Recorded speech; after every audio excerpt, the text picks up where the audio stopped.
Well, tonight I want to talk to you a little bit about the Massachusetts militia, its foundings, and the events that led up to Bunker Hill. I didn't realize that the people of Belmont had a real big stake at Bunker Hill. Do you guys know that? I learned a lot tonight at dinner with Victoria and the group about your role at Bunker Hill, and that's wonderful because my passion is Bunker Hill. I have worked in Charlestown for 27 years. And I've been a reenactor since 1987, and I laughed when I saw Victoria's jacket because I started off as a redcoat. And my family is from England, and my mother was very, very proud of her son. And then when I became a colonial officer, she was a little less excited about that. But I've been doing reenacting since 1987, done British, done Scottish Highlanders. I have portrayed a number of individuals, Deacon John Larkin, who gave Paul Revere's horse, Captain Josiah Harris, who was the captain of the Charlestown Militia Company, Major Lowami Baldwin, who was the commanding officer of the Woburn Militia, and I played John Singleton Copley when I was younger, the famous painter, and just recently I had an opportunity to play Sam Adams, which was a lot of fun. But what I love doing is talking to people about history and making it come to life.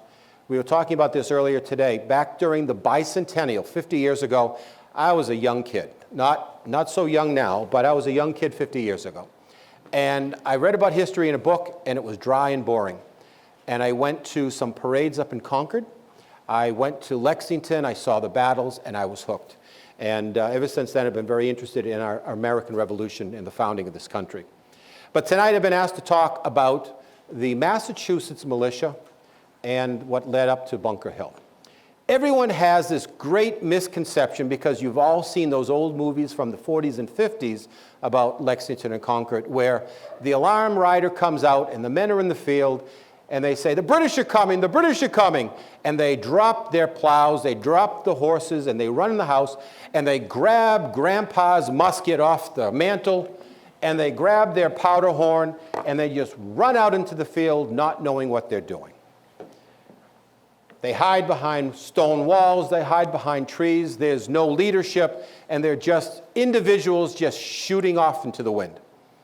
That statement couldn't be further from the truth.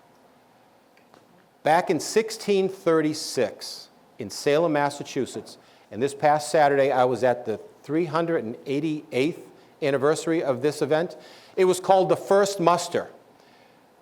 The colony, the province of Massachusetts, created 3 permanent training bands.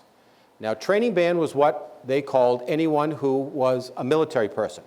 Not the regular army, but the citizen soldier. They were training bands.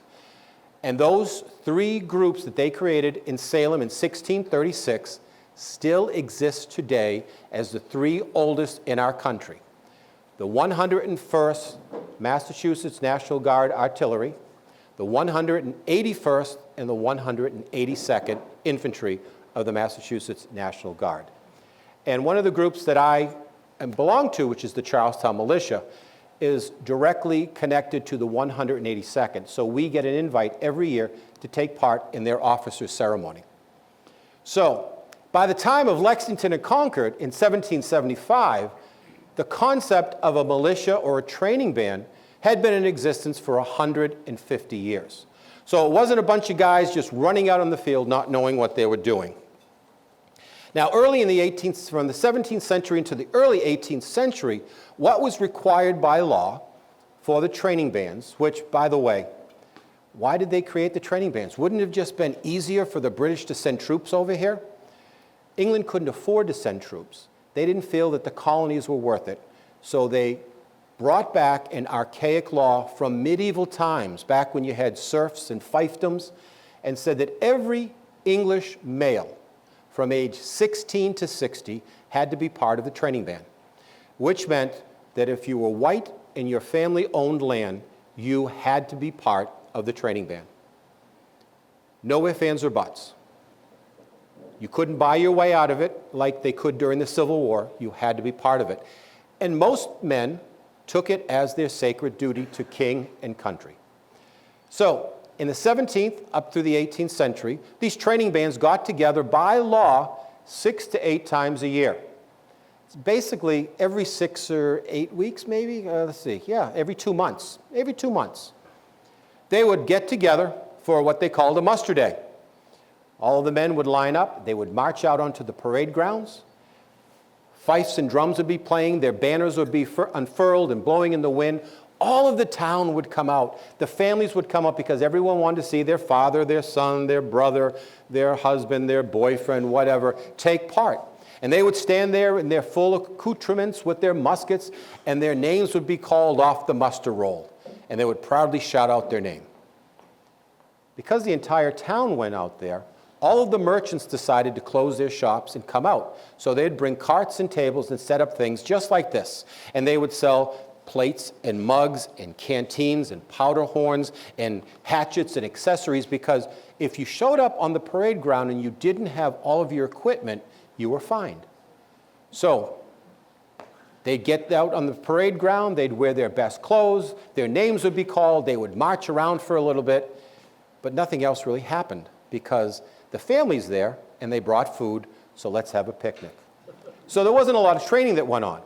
As things progressed, they would do some war games. They would have two sides and they would pretend to fight upon each other and sort of do a little dramatization. But it wasn't until some things happened that everything changed with what the militia was doing. In the late 17th century, there was the King Philip's War. In the early 18th century was the Queen Anne's War. In the 1750s was the French and Indian War.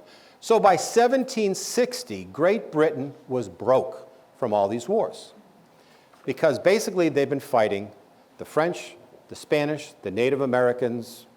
Basically they've been fighting anyone that isn't English, because that's the way England is. So now they're broke. So how are they going to raise money? Well, we're going to tax people. Now, we know a little bit in the 21st century about what happens with taxes. In the 18th century, it got even worse. Now, let me tell you, I would love to go back to the 18th century and have those taxes. They were between 1 and 2.5%. That was it. That was all. But they started to tax things that they had never taxed before. Paper, glass, stamps. That meant that any document, a marriage license, a birth certificate, a legal license for your business that had a legal stamp on it, which today we'd call a notary, that all had a portion of that tax go back to the crown. Even worse, they started to tax beer and ale. And tea. Who would think we would get so upset over tea? But we did. So, we had smugglers. Anyone ever hear of John Hancock? President of the Continental Congress, one of the wealthiest men in all of New England. He was a smuggler. Instead of buying goods from England, Hancock bought from down in the Indies where he had some plantations. The sugar that we needed to put with our molasses to make rum, he got it from there. Dutch East India tea, he got from there. Other staples he got from there from slave labor. It was cheaper than over in England where there were no slaves and everything had to be mass-produced by everyday citizens. So by October of 1768, the port of Boston had this wonderful flotilla come into the port. The might of the British Army was arriving in Boston. It was called the Occupation of Boston. At the time, the royal governor of Massachusetts was Thomas Hutchinson, a proud Englishman. He liked the Americans. They were a good sort, he said. They're a little odd, but they're a good sort. And even though we didn't like him because he was too English, granted we all were English, but he was too English, he liked the Americans. Great Britain thought he was too soft on the Americans. So, in October of 1768, this flotilla of British troops come to Boston, and they occupy Boston. The military commander of all of North America, which encompasses Canada and what is now the United States, his name is General Thomas Gage. He presents Hutchinson with papers that says, Go home, you're done, I'm taking over. He was unceremoniously taken out of office, put on ship, and sent back to England, and we don't hear from him much ever again. So now we have British troops stationed in Boston. We have taxes, we have a militia, but as you heard, the militia isn't doing much. And now we've got a military governor, not just a royal governor. Things are starting to get really bad. But as true Bostonians, we weren't going to take it. We said, we're going to protest. So they protested every single act and every single legislation that they brought down. Every single tax, they protested. So in 1770, they had an argument over the fact that one of the British officers did not pay his tailor bill. Now keep in mind, the average man in the British Army had a suit of clothing that was somewhat tailored to his body. If you were 5'5" and 150 pounds, here, this will fit you. But officers had the clothing tailor-made to their frame. Because as we know, two people can be the same height, the same weight, but they're not built the same. So British officers had all of their clothing tailor-made to their body. It was the couture, French couture of the day. Back in the 80s and 90s, the 1980s and the 1990s, it was a big thing for everyone to wear military clothing. Everyone wore cast-off Vietnam jackets and in military clothes. But in the 18th century, military copied civilian life. They wanted to look like a gentleman. So there's some British officer had this beautiful suit of clothing made, but he did not pay his bill. So the tailor's apprentice saw him on the street one night in December and said, "Hey, you owe my master some money." "Get out of here, child." No, you owe my master some money." Little pushing, little shoving. Next thing you know, some snowballs fly, and we have what's known as the Boston Massacre. At the time, they called it the Massacre on King Street, even though today it's State Street, but back then it was King Street. We didn't want it to be King Street any longer because we didn't want to be reminded of the king. So the Boston Massacre takes place in December of 1770. Then in December of 1773, the tea event, which we call the Boston Tea Party. They were protesting the tax on the tea. Now, a couple of things that's really interesting about the Boston Tea Party is all of those Mohawk Indians were told, when you go aboard the ships, only throw over the tea. Do not destroy anything on the ship. Do not harm any of the men who work the ship because they are not the ones we are protesting. It is the king. They went on board, they threw the tea over, as we know, and when they were done, this is what most people don't know, they were given the order to clean the ship from front to back and sweep up every piece of tea, take everything that was broken and put it away. And then when they were done, they took all the brooms and mops and put them back into where they belonged. January of 1774, they retaliate. They shut down the port of Boston. There will be no commerce going in and out except for British military and the East India Tea Company. Remember those? Those are the guys that we threw all their tea overboard because we didn't want to pay the tax on their tea. Now they could come and go. The only trade that we had in Boston was with Great Britain. We couldn't trade with anyone else because now they were trying to pay us back for what we've done. Well, we weren't going to let that happen. Suddenly, we decide we need to do something. We can't just let this go on. We can't have anything else take place other than this. General Gage knows that something is going on. He knows that he's heard word that things are going to happen. So he begins in the summer of 1774 to fortify the city of Boston. In 1774, all of the true patriots, or as they would call them, rebels, left Boston. All of the loyalists, or as we would call them, Tories, that were outside of Boston, fled to the safety of Boston. So now we've got a little bit of a stalemate. All of those who are pro-Crown are in Boston, and all of those who are pro-rebellion and pro-freedom are outside of Boston. Which, that's not bad, because we can keep an eye on them. They're in Boston. Well, the problem that they have is they're running out of food and supplies. Well, they've got the harbor. Well, yeah, it takes 6 months to go back to England to get more supplies. But they threw out all of the butchers because they were patriotic. They threw out all of the cheesemakers because they were patriotic. They threw out all the milkmaids because they were patriotic. And who did they have? The loyalists, who for the most part were the upper class individuals who owned estates, who never did a day's work in their life. So now there's a problem. Now they're bottled in, which that's exactly how we like it. Because they think that we're a little too temperamental, they decided in September of 1774 to take a little trip from Boston to what is present-day Somerville. At the time it was Charlestown, but present-day Somerville, to a place that we now call Powder House Square. If anyone has ever been to Somerville, Powder House Square, by Tufts University, that area. Well, at that time it was Charlestown. So the Powder House is where they kept all the gunpowder and all the musket balls. So here I have some musket balls. So they had barrels and barrels of musket balls and barrels of powder there. So on the first week of September in 1774, they take a little trip from Boston Harbor to Somerville. They go in and they take all the arms and ammunition out of there. Take all the powder, take all the balls, take all the muskets that were there. Because technically the militia belonged to the government. So even though those here in Charlestown were the ones making the musket balls and gathering all the powder and storing it there and cleaning the muskets, British came in and took it. They came in so quickly that by the time they knew that they had done it, they were already back in Boston. It was done without firing one shot, without one confrontation.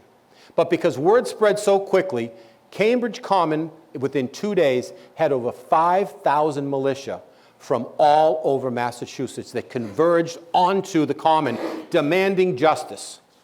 We will not allow them to do this to us. Now, some things started happening at this time. They decided, we need to form our own government. So at the end of September, in 1774, the first Continental Congress is formed. Continental Congress was our government, but it was a rebellious government. It really had no authority. No one recognized it. There were no world leaders that were going to say, we recognize your power, especially Great Britain. But within the 13 colonies, they began to recognize that this government that they've created has some potential. So the first thing that they did was they created several committees because, as you know, government cannot run unless you've got a lot of committees.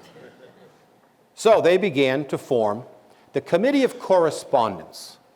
Basically, the province of Massachusetts wrote to the province of Connecticut to tell them what's going on. The province of Connecticut then wrote to the province of Pennsylvania to tell them. Basically, it was recording secretaries back and forth telling all the information. The Committee of Inspection, they kept an eye on the imports and the exports and also on the taxes. Guess what? In addition to having to pay your tax to the Crown, now you had to pay your tax to our local government, so they were double taxing. And they had to keep an eye on that to make sure it was going to the right place. The Committee of Spies, I love this one. It's self-explanatory. They basically were looking for people who were truly loyalists. And there were a lot of people that they suspected, and they burnt down their homes or they forced them to go into Boston because they suspected them of being loyal to the Crown. But the most common, the most popular, and the most important was a committee called the Committee of Safety. Committee of Safety was sort of like the police force. The Committee of Safety was responsible for enforcing the resolutions that Congress made, policing the cities and towns, and organizing and overseeing the militia. Now, remember I said the militia belonged to the Crown? Not anymore. One of the first things that the Committee of Safety did was they said, all militia officers. Now, today I'm dressed as a militia officer. Militia officer would have had a sash over his shoulder. Now, you may see most with British officers, they have the sash wrapped around their waist. But at the beginning of the American Revolution, up through Bunker Hill, which is what I represent, colonial officers wore it over their shoulder the way the British officers did. Now, a truly authentic silk officer's sash is basically a hammock made of silk. because if the officer was wounded, you would take this off, stretch it out, put the officer in there, and carry him off the field. This is a reproduction. It doesn't go that far, but if I had one, it would probably be about this wide. So if you see some of the portraits, they have a lot of folds in them because they do that. So the officers all had to renounce their commission with the Loyalist or the King's Army. Then they had to swear allegiance to the Continental Congress. Makes sense, doesn't it? Not every militia officer wanted freedom. Some officers were appointed by the Crown, liked the fact that they were appointed by the Crown because they were trading with Great Britain. They were doing business with Great Britain. And now that Great Britain is the only one we can do business with, their business is booming. So for those who would not renounce their commission, they were forced to renounce their commission. On a number of occasions, they were forced to renounce their commission. On one particular occasion, the local militia surrounded the officer's house with muskets and torches. He ran inside. He packed up all of his belongings. He got his wife and his children, and out through the back, they got in a carriage and they rode to the confines of Boston. And there they stayed until the evacuation of Boston in 1776. Now there's a newly formed militia. The Committee of Safety is in charge of them, and a man named Colonel Thomas Gardner of Cambridge is in charge of the militia. What he was given as a task to do was to come up with a manual of arms for the local militias to use. And there were a number of them out there, but the manual of arms that he chose to use was the Manual of Arms, 1764 British Manual of Arms. This is what the British Army used. And he thought if we are going to go toe-to-toe with the British Army, we have to train the same way that the British Army did. So they adopted this particular Manual of Arms so that every man in the colonial militia would be equipped and would be able to work and maneuver the same way that the British did. So if we go toe-to-toe with them, then now we'll be able to fight them with the same way. Massachusetts militia laws were created. They were told that each soldier would have to have a good firing musket or fowler, a bayonet, hunting sword or cutlass. If not that, then a hatchet, a cartridge box, a powder horn, a knapsack, a canteen, a blanket, and musket tools. So, we stop right here.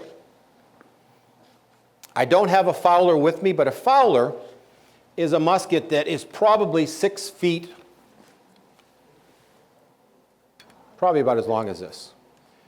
It would not have an attachment for a bayonet. It was specifically done for shooting birds. The idea was that the longer the barrel, the more accurate you were. So in the New England colonies, fowlers were very, very common. So it would be a tall musket. This is a British Shortland Brown Bess. This is the model that most British light infantry used. It has the capability of having a bayonet put on them. This is a musket. This turns it into an assault musket. This is the AK of the 18th century. With this, you not only can fire, but you can stab from a distance. One of the things that's very unique about this is the bayonet is flat on one side and triangular on the other. Wider at the bottom, narrow at the top. Means when it goes into you, it cuts a triangular hole in your body. Because it's wider, it means that it pushes anything that it touches in. So, my wool waistcoat, my silk sash, my linen shirt, any gunpowder that's on me goes into my body. When you pull out, they in the 18th century had no way of patching up a triangular wound. Anyone who was bayoneted died of infection. Plus, you don't know where this bayonet has been. They use it to dig. They use it as a tent stake. They use it to stab things that they don't clean off. So it was covered in a lot of infection. This other musket that I have is a civilian musket And it's civilian because of a couple of things. One, it has wood all the way to the edge, so you cannot put a bayonet on it. The other thing is it has this lovely little light ramrod. You wouldn't have had a ramrod for a British soldier made of wood because it would break too easy. But officers often carried this because it was light. Officers were not expected to fire. It was more of a status symbol. They would have a cartridge box that would hold their rounds of cartridges. So what is inside here is a wooden block that has holes. Paper tubes would be folded, would be rolled, and black powder would be put inside there, be folded and put inside here. This is a musket tool. Basically, 2 screwdrivers and a little pick.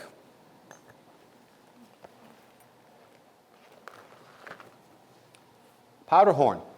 They would keep extra powder here because you would put the cartridge down the barrel, but with the powder horn, you would use it to prime the pan to create the ignition. Canteen. Don't know what the canteens were like in Vietnam, but these wooden canteens are made with pitch. They taste horrible when the water gets warm. Piece of wood holding it together, and a linen strap. And that's your water. Every man had to have an edged weapon. If you could afford it, a small hunting sword. If you couldn't, a hatchet. Had to have an edged weapon. Every man also had to have his own musket balls. Unlike today, where everything we do we go out and buy, in the 18th century they made it. Here are a couple of lead musket balls. These two are 75 caliber. This one is a 62 caliber. I don't know if you can see the difference in size, but later on I'll show you how much of a difference is going to be and what that difference is going to do. But every man had to have that, plus your knapsack to stick most of it into.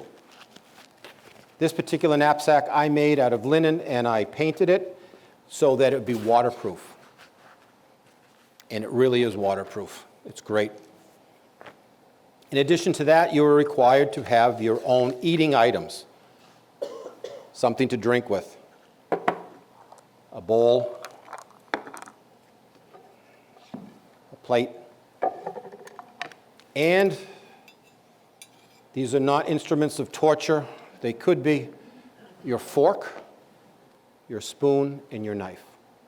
Now, in the 18th century, people did not have 4 tines on their fork. For the most part, they didn't have 3, they had 2, because you didn't eat off of your fork, you ate off of your knife, and that's why this knife looks so weird. The knife actually has a little indentation here, it's rounded on the edge, so that I can cut my meat, put it on my knife, and eat it this way. So my mouth fits nicely in there, and I won't get hurt. So every man had to have all of these equipments according to the militia laws. In the fall of 1774, the men went from drilling once every 2 months to drilling twice a week. Some towns drilled 3 times a week. Lexington drilled 3 times a week, it says in their records. Now it's not just pomp and circumstance. Every man had to turn out. Every man had to have his equipment inspected. If you didn't have your musket properly cleaned and tuned and ready for action, if you didn't have your musket that was able to spark, you could be fined. You could be put in the stocks, because now it's life or death. The men trained, the men drilled, the men became expert marksmen.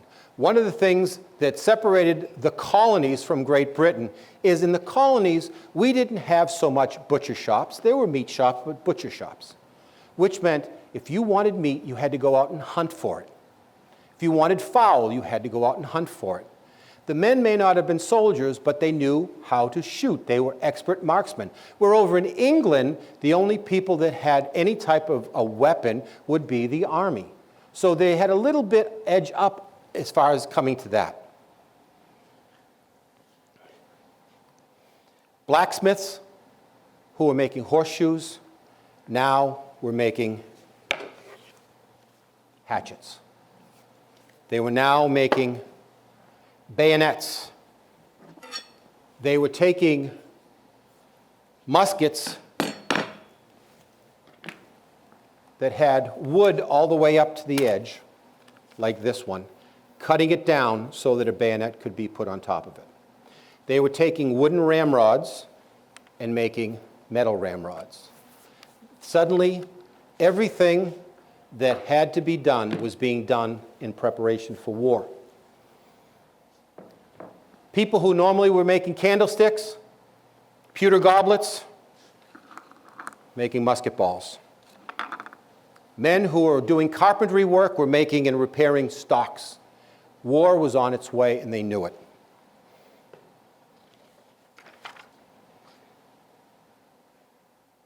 A hero emerged at this time. A young man in his early 30s. He was handsome, he was wealthy, he was a doctor, he was well connected. Both the loyalist population and the patriotic population thought he was wonderful. He was everyone's doctor. His name was Dr. Joseph Warren. He was born June 11th, 1741 in Roxbury, Massachusetts. They had a big estate out there. His father was a farmer, but what his father did was raise apples. Now, I love apples. I love apple pie. I love apple crisps. I love baked apples. I love apples with raisins in them. But in the 18th century, apples were not for eating, they were for drinking. The number one drink in the 18th century was not beer, was not ale, was not wine, not Madeira, not even rum. It was hard cider. And Joseph Warren's father grew apples to make cider. Well, at a young age, his father was climbing a tree and he fell down, he killed himself. So Joseph and his brother were raised by a mother who now had to find means to work. She was able to put Joseph through Roxbury Latin Academy, and after graduation, he went back as a teacher. He was able to put himself through Harvard College, where he got a degree in medicine and became one of the best-known doctors in all of Boston. Dr. Warren had both loyalists and colonial patriot patients. One of his patients was General Thomas Gage, remember the military commander who's now in charge of Boston? His wife was Margaret Kemble Gage. She was from a loyalist family from New Jersey.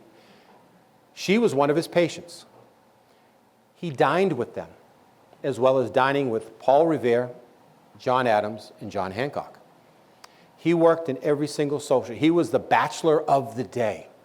He was a poet. He wrote poetry. He wrote songs. He was a Mason. He was the Grand Master of the Masons. And he was the president of the Massachusetts Provincial Congress. Joseph Warren is the man who, during the Battle of Lexington and Concord, got on a horse and led militia out to Menotomy to fight at the Jason Russell House. As a matter of fact, his diary states that the silver pin, and that shows you how wealthy he is, the silver pin that held his curl and his wig together was shot from his head while he was on horse. He sent Paul Revere on his midnight ride. He wrote something called the Suffolk Resolves, which was basically the Constitution and the legal rules for the Congress. Joseph Warren moved in both circles. Keep in mind Joseph Warren, because he's going to come back in a little bit. On the anniversary of the Boston Massacre, Izzy, I'm going to use you. I want you to just come and sit in this chair. It'll be easy. Now I'm going to give you something. Hope you can hold them. I'm going to give you 5 musket balls. Just put your hands, exactly. Excellent. Just stay there like that. On the anniversary of the Boston Massacre, they held orations at the Old South Meeting House. Every year they would do it. This one year, Joseph Warren was the orator. As he approaches to come into the front doors, there's over 5,000 people gathered there. Now, 5,000 couldn't get in. They were outside pushing up against the windows and everything. So what did they do? They got a ladder, put it up against the side of the building. He went in through the second floor, came down through the back stairs. So he dressed up on that day as a Greek orator. He had a toga, he had a crown on his head, and he came in to do this spectacular thing. As he was telling about the horrors of what happened at the Boston Massacre, he noticed that in the front row were 3 British officers, and one of the British officers had 5 musket balls in his hand, and he held the musket balls up in front of Joseph Warren. Now, there were 5 men who died at the Boston Massacre. So as Warren is talking about the evils of Great Britain and how they are choking and enslaving us, this British officer holds up this hand in front of him. Warren, without blinking an eye, without thinking anything else, walked over to the officer, threw his handkerchief over his hand, and continued on with his oration as if nothing ever happened, to the incredible applause and roar of the crowd. He humiliated the British officer without saying a word. The British officer stormed out of there. You did a great job.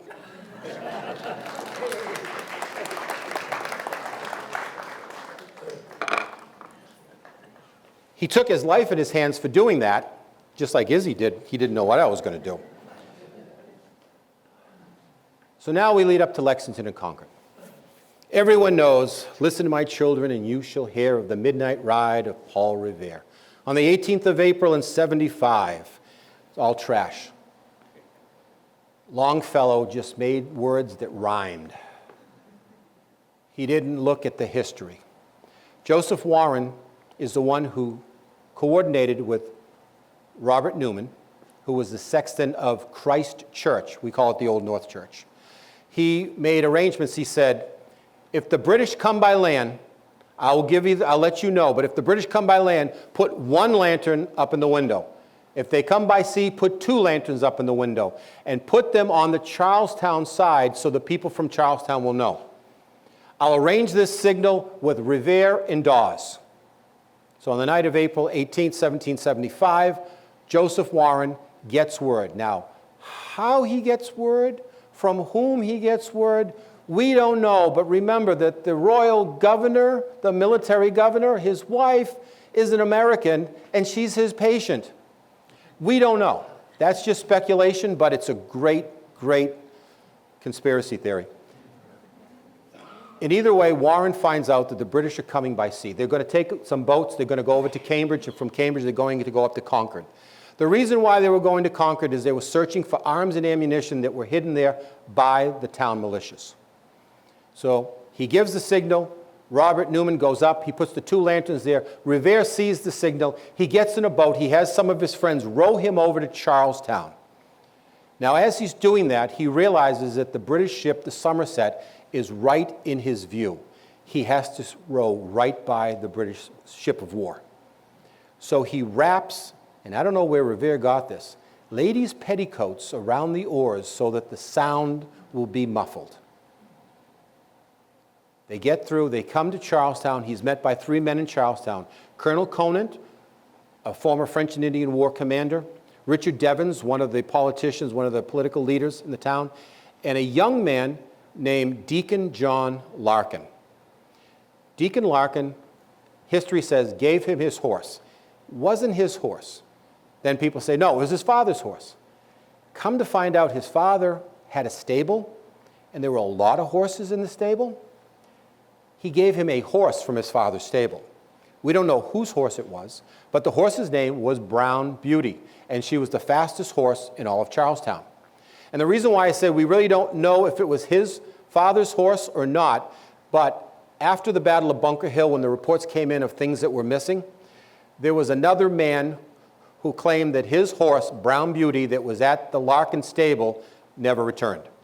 So we assumed that it wasn't his horse. But Paul Revere goes on his midnight ride. Paul Revere did it all by himself, according to Longfellow. Dawes was drunk, and he didn't know what he was doing. Again, not true. William Dawes went by Roxbury and went up through that area. Paul Revere came through Charlestown, went through Medford, went through what's present-day Somerville, through Medford, through Arlington, up to Lexington. In Lexington, he knew that John Hancock and Samuel Adams were spending the night. He didn't know what the British reason for going to Concord was, but he knew they were going through Lexington, so he warned them. And in the middle of the night, Hancock and Adams got up, put the clothes on their back, got in their carriage, and they went to present-day Burlington, but at the time it was Woburn. They get to Woburn, and they realize this is John Hancock, president of the Continental Congress. He realizes, I left the trunk back at the place in Lexington that had all of our papers with all the Continental Congress stuff in it. Someone's got to go back and get it. Oh, and by the way, there was a big trout that I was given that day that I planned on having for breakfast. When you go and get those documents, please bring me my trout. So he sent his assistant back to Lexington to get from the Buckman Tavern the trout and his trunk with all the papers in it. So Revere doesn't actually make it to Concord. He gets caught in Lincoln. The British soldiers who grab him take the horse that Deacon Larkin gave him, and this is why you never see it again. They realize it's a beautiful horse. We're taking the horse, and they had Paul Revere walk back to Lexington. The Battle of Lexington happens. 77 of the local militia stand on the green in opposition of upwards of 800 British soldiers. No one knows who shot the first shot, the famous shot heard around the world. No one knows. No one knows where it came from. No one knows who did it. But the raw and young British troops, once they heard that musket go off, began firing into the Lexington men. When it was all done, there were 8 or 10 men that lay dead. The British marched right over them and on to Concord. Didn't think anything of it. The entire event took place in 15 minutes. They call it the Battle of Lexington, but it wasn't a battle, it was a skirmish, because the Brits didn't get one person even wounded. Off they went. After Lexington, they go to Concord. They get to the Concord Bridge, and now there are over 4,000 local militia who have converged on there. And as the Brits are going over what we call the Old North Bridge in Concord, they force them back. They force them back down that entire road to a town called Menotomy, which is present-day Arlington. At this point, there's a man named Jason Russell who says, "An Englishman's home is his castle. I will not leave." So he and a number of his neighbors started to fortify his house, which is right on Mass Ave. It was not a wise thing to do. Again, 700 or 800 British soldiers are coming. And guess what? Now there are more coming from Boston, and they all converge right there. Jason Russell and all of his friends get slaughtered. They call it the massacre.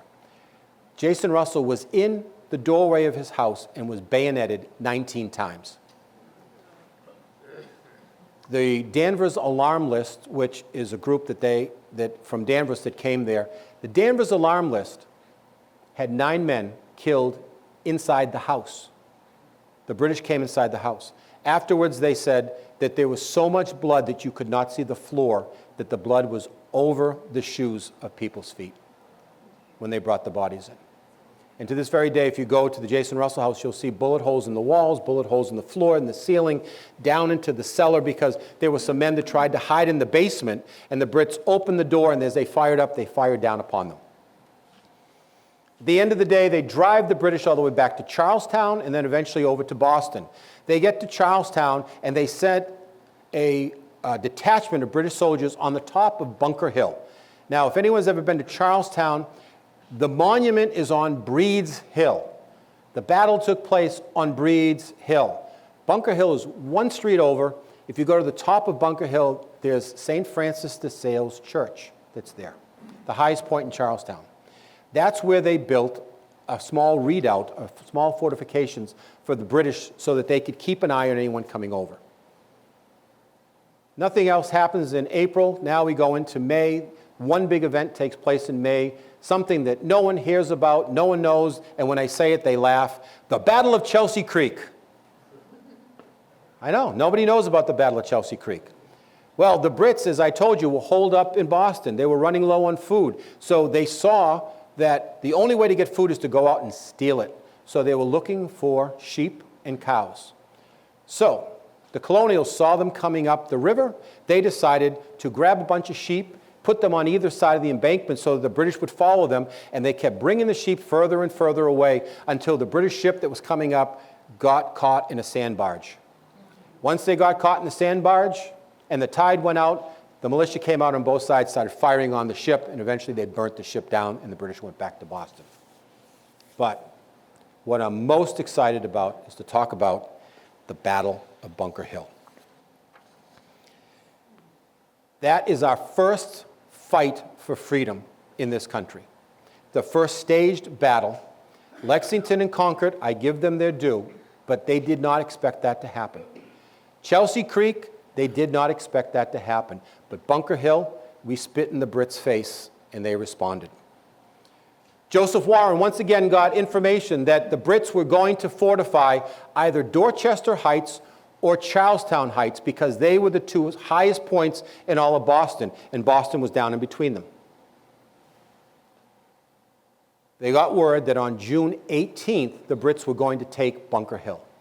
So on the night of June 16th, over in Cambridge, Artemus Ward, who is now the commanding officer, the general of the Massachusetts Army, sends 1,100 to 1,200 men to march from Cambridge Common to Charlestown Heights to fortify and build a redoubt. The men that were sent there were not sent there to fight. They were sent there to build a redoubt and delay the British until troops would come. So on the night of the 16th of June, they march. Colonel William Prescott is there representing Massachusetts. General Israel Putnam, Old Put, French and Indian war fighter. He was an Indian fighter. They say he killed a bear, sort of like a Davy Crockett of the time. And then Colonel Richard Gridley, who was in charge of the engineering. Sappers and miners, they called it at the time. They converged and said, we were told to take Charlestown Heights. But Charlestown Heights could be Russell's Pasture, Moulton's Point, Breed's Hill, or Bunker Hill. Wasn't really clear. Putnam said, let's take Bunker Hill. It's the highest point. There's already a redoubt there. It's the easiest thing to do. We'll build on the redoubt. Colonel Prescott said, from the beach, it is steepest going up to Breed's Hill. From Breed's Hill, it levels off slowly going up to Bunker Hill.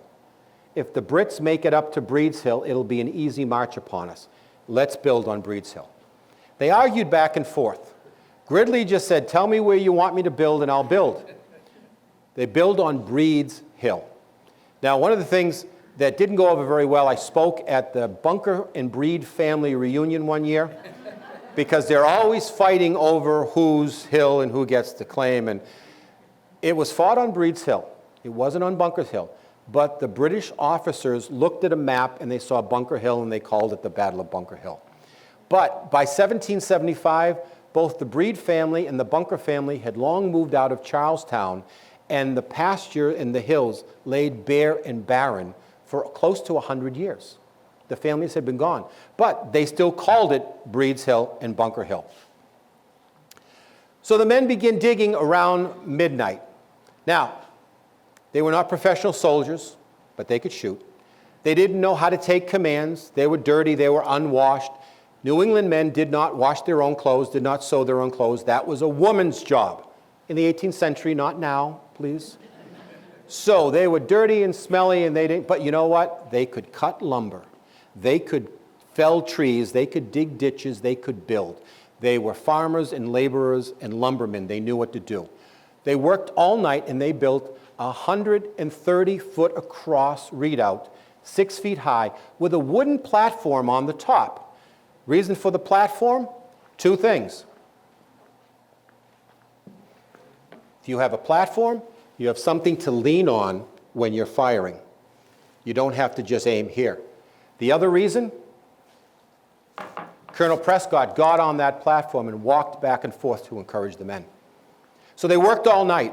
By 5 o'clock in the morning, the sun is rising. And I have been up at 5 o'clock on June 17th just to make sure that the sun is up at that time, and son of a gun it is. The British ships in the harbor had heard the building all night, but they couldn't see because it was dark. Now, finally, it's at 5 o'clock in the morning, the sun is up, they ring the alarms, they can see that there's suddenly a fortification that wasn't there overnight. So the British start preparing for war. Colonel Putnam, who's up on Bunker Hill, has men that are not building the redoubt, they're there in reserve. He decides to come up with this plan, and it was genius. He took his men, marched them down to Breed's Hill, marched them around the redoubt over and over and over again. I go back to my Sunday school days, it's like Joshua going around Jericho. What he did was he had the same men go round and round and round, so it looked like there were thousands of men, but it was the same couple of hundred, and they went around. So now the British are a little worried because now there's a fortification, it looks like there are thousands of men there. On board ship was a scout, a loyalist scout. His name was Abijah Willard. And as one of the officers on board ship were looking through his spyglass, he sees this tall, lanky gentleman walking back and forth across the top of the redoubt. He had on a long robe, which they call a banyan, and he had a big, wide-brimmed hat, and he was waving his sword. And they gave the spyglass to Abijah Willard and said, "Who is that man? And tell me, will he fight?" Abijah Willard looked through the spyglass, he handed it back to the officer, and he said, "That man is Colonel William Prescott, and he will fight you to the gates of hell." "How do you know?" "He's my brother-in-law."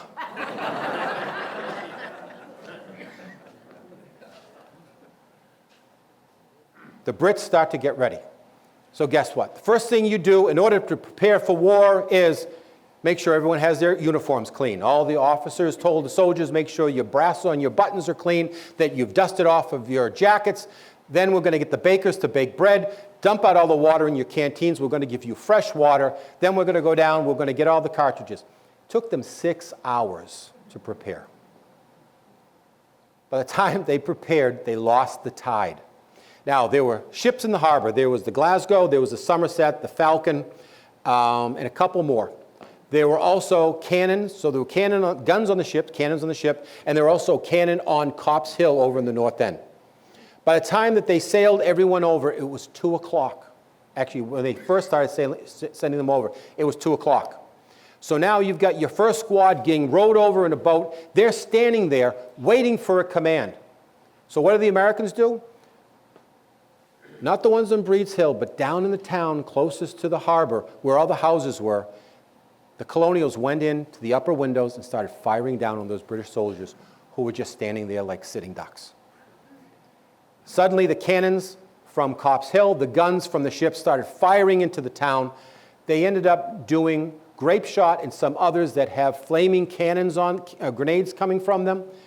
They end up burning all of Charlestown to the ground. By the end of the battle, there was only one building that was standing, and it was all brick, and it had been the bakery for the town. I work at a bank in Charleston, the Cooperative Bank, and we are the first building, the first home that was rebuilt after the battle. Everything was leveled to the ground. The Warren Tavern, the famous tavern over in Charlestown, was the first building, not home, but building that was built. And both of those were in 1780, so 5 years later. So for 5 years, nothing happened in that town. It was just dead. So cannon fire is going over, covering all the British troops as they come across, boat by boat. And a young man from Billerica, Asa Pollard. Curious young man. Don't be too curious, Izzy, because it could get you in trouble. Curious young man. He stretched up, he looked out, and he got his head clean blown off by a cannonball. 8 of his closest friends, who probably didn't know him before this, said, "We're going to take his body down and we're going to bury him." Those 8 men never came back. At that point, Colonel Prescott said, "No man leaves the redoubt." So 3 o'clock comes, the Brits are here, they finally have all of their arms and equipment polished, they have all of their bread made, they have everything, they're spit and polished. They're wearing wool jackets, wool waistcoats, wool breeches, wool stockings, heavy gaiters that come up to their knees. They're wearing either a wool hat or a leather helmet or a bearskin, depending on if you're a light infantry, grenadier, or hat company. They're carrying a 15-pound musket. They have a backpack that has all of their equipment in it. They're carrying their canteen, their sword, their hatchet, all of their equipment. About 80 pounds worth of equipment they're carrying. The average man in the British Army was between 5'5" and 5'7", weighed 150 pounds. Imagine that? And it's June in Charlestown. It's probably going to be 80 degrees because eventually the British strip off their uniform jackets later in the battle. So they prepare. Now, they divide into three separate groups. In the militia, you have three groups. You have your Minutemen Company, which are your young men who could go anywhere in the province at a minute's notice. That's the whole idea of a Minuteman. Then your main company is called the militia. That's your average men, everyday man. Then you have your alarm list, which are your older gentlemen, your doctors, your lawyers, your ministers, who are the alarm lists who basically defend the town. They're the last resort. In the British Army, you're divided into three groups. The light infantries, your younger, lighter guys who go out on reconnaissance, they do skirmishes, they have short jackets, they have leather helmets, and they carry the same musket that I carry, which is a Shortland model Brown Bess. The longer one is about 5 inches longer than the one that I have there.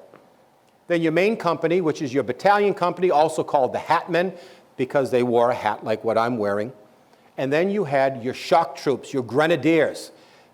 To be a grenadier, you had to be at least 6 feet tall. And then you were given a bearskin helmet that was another 12 inches so that you looked 7 feet tall. And the reason why they were called grenadiers is because up until about 30 years before that, on their cartridge box, right here I have a knife, but on their cartridge box, they would have a little brass container that, I don't know how to explain it, but it had holes in it, and they would put burnt embers in it. And they would have grenades that they would put in there, light the fuse, and throw the grenades. It worked for a while, but then having lit flames on your chest and a musket with gunpowder was not a great combination. They got rid of it, but they kept the name Grenadier. So you had your lights, your main body of your battalion company, and your grenadiers. And they took three separate sides. So you had your grenadiers who were on the side in Charlestown closest to what they called Lechmere Point, which is where the Museum of Science is, coming up that way. The main company came up the center, and the light infantry came up on the far left of the Colonials, which was closest to where Charles River is, between Boston and Chelsea, Tobin Bridge. The light infantry came up, ran up the beach, because they could run faster in the sand than you could a battalion. They came up that way, and that's where the rail fence was. The rail fence was being taken care of by two companies of Connecticut and New Hampshire men. Captain Knowlton of Connecticut, Captain Thomas Knowlton, and Colonel John Stark of New Hampshire. They had this area. They had realized that the fences were all broken down. It was a mess. As I said, the breeds in the bunkers had been gone for years. Now, all of a sudden, this overgrown area where there was grass up to your waist, and even though it was warm because it was June, it was a very rainy spring. With the high grass, there were mosquitoes, and it was mud all bogged down. There were broken rocks and broken pieces of fences. So they took bales of hay and stacked the fence posts across it, so from a distance it looked like there was this massive rail fence. But it was a fake fence. All you had to do was knock it over. As they came up, one of the men who was at the rail fence said that the British soldiers looked like ghosts traveling over the grass because the grass was as high as their waist and it looked like they were floating. The British soldiers start as the way they do every battle. Fifes and drums playing, the officers standing out front with their swords raised, and they march up. What they didn't realize was that the men from New Hampshire and Connecticut had put markers 50 paces out from the fence. So once they got to 50 paces, you could see the whites of their eyes. That's when they began firing. And they fired volley after volley, and they decimated the British Army. The first charge the Brits lost 3/4 of some units. Because the officers were out front, the officers were picked off first. There were some regiments that only had a corporal or a sergeant to lead them into battle. They went back and they regrouped. They prepare for the second charge. The Americans are overjoyed. They think this is the greatest thing ever. We've defeated the greatest army in the world. Guess what? They're coming back. Well, there's another problem. British soldiers have 60 rounds of cartridges. There was only enough ammunition on the American side for 19 for each person. 19 rounds for about 1,100 people versus 60 rounds for 2,300 or 2,400 people.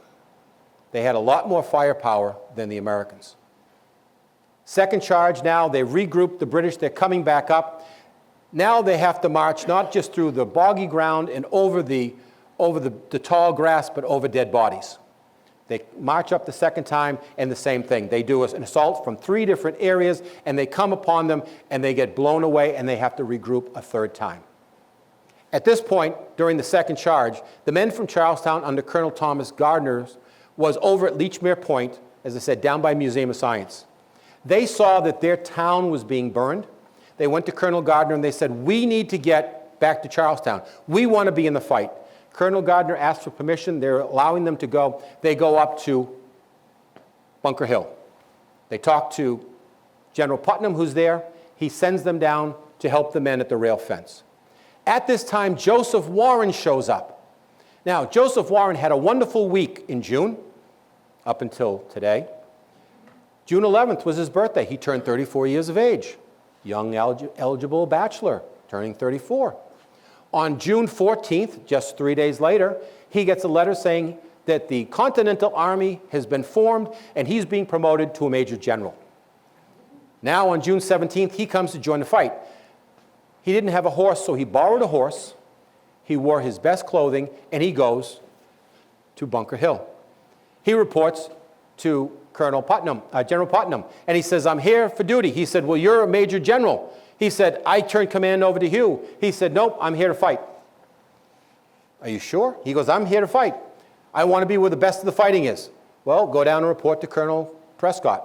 He goes down to the redoubt. He reports to Colonel Prescott. Colonel Prescott says, I turned command over to you. He says, no, I'm here as a private soldier, a private citizen. I'm going to fight along the men. He said, I want to be where the fiercest of fighting is in the redoubt. Warren's being there is what caused every man to say, we're going to fight. If he can be here, I can be here. I'm not going to turn and run away. And Warren stood there and fought with them up until the very end. So now we're on the third and final attack is coming up. The British troops are decimated. Now they're forming, and they're only going to attack one way. They're going to go straight up through the redoubt. Now they turn their muskets into assault weapons. They add that bayonet onto the end of the weapon, which means that now after they fire, they can stab. The Americans, for the most part, didn't have that. They also had another problem. Every British musket is a 75 caliber musket, which means you can exchange ammunition. Americans had all different caliber muskets. The 2 muskets there, one is a 75, the other one is a 62 caliber. You cannot fit one in the other. It doesn't work. So the British had more ammunition, more numbers. The Americans were running low on ammunition. By the third and final charge, the only thing they could do with their bayonets was hold them upside down and use them as clubs. The Brits came upon them in a tidal wave with everything they had. They were angry because 2 charges from these colonials sent them back.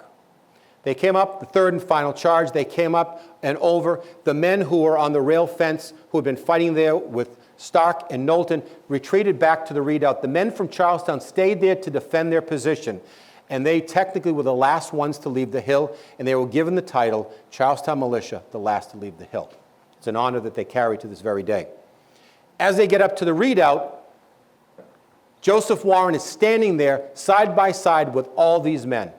Now, there were free white men there. There were enslaved black men there. There were freed black men there. And there were Native Americans there.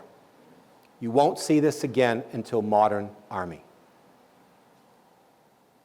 Oh, and there were also Irish there. Hate to say it, but a British officer said, "I can't believe that they're arming blacks and Irish." They were all lumped in as one group. Warren stays in the redoubt. As they come up and over, Warren gets shot in the head and he dies. Earlier that day, Warren said to someone, "It is truly sweet if one dies for his country." Little did he know, a few hours later, he would die. They come up and over, and then a man of color named Salem. Now, we know that there were two men of color there, Peter Salem and Salem Poor. We don't know which one, but one of them shot Major Pitcairn. Major Pitcairn was the officer on Lexington Green that said, "Disperse you rebels and throw down your arms." He was shot by a man of color, and he died. They come up and over. The Americans retreat back to Bunker Hill. From Bunker Hill, they retreat to the Neck, which is where Sullivan Square is today. So the beginning of Somerville, where the Assembly Row is, so in that area. Keep in mind, when we talk about Charlestown in the 18th century, it encompassed all of Somerville. Because when I read some of the histories, and I'm like, how are there 2,000 men waiting for commands? Why don't they just do something? They were in Somerville, but it was Charlestown at the time. They come up and over. They take out everyone who's there. They begin bayoneting everyone. And then when the battle is over, the Brits create two big pits, and they just throw the bodies in the pit. Major General Dr. Joseph Warren, who everyone says, had he lived, would be the first president of the United States and George Washington would be the second, was thrown in an unmarked grave with everyone else. The Brits returned for the day. The Americans went over the Neck into what's present-day Somerville. When it was all said and done, there were between 1,100 and 1,200 colonials on the hill, out of which 450 casualties, 125 killed, 305 wounded, and 30 missing or captured.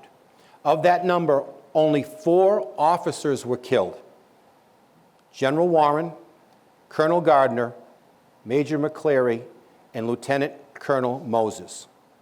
Both Gardner and Moses were wounded mortally and were taken prisoner by the Brits, and at the beginning of July, both of them had died.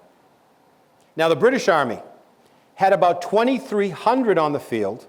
Out of the 2,300, 1,054 casualties versus the 450, 226 killed, 820 wounded, and out of that number, 138 officers killed or wounded.